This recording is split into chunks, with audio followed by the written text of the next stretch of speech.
जोखिम जीवनको एउटा अविभाज्य हिस्सा हो। भविष्यमा के हुन्छ तपाईलाई, हामीलाई, कसैलाई पनि थाहा छैन। तर यस अनिश्चित भविष्यबाट बच्ने उपाय भने छ। जोखिम व्यवस्थापनमा बीमा एक महत्त्वपूर्ण माध्यम हो।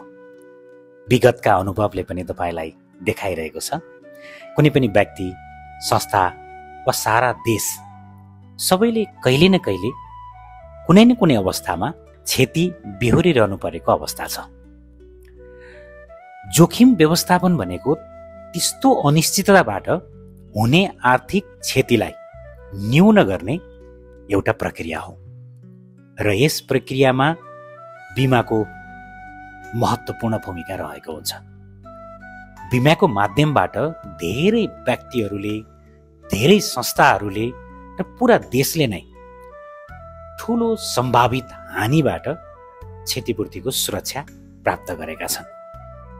त्यही कारणले आज बीमा जोखिम न्यूनीकरणको सबैभन्दा प्रभावकारी माध्यम बनेको छ। त्यसैले बीमा गर्नुहोस्, जोखिमलाई न्यूनीकरण गर्नुहोस्, भविष्य सुरक्षित बनाउनुहोस्।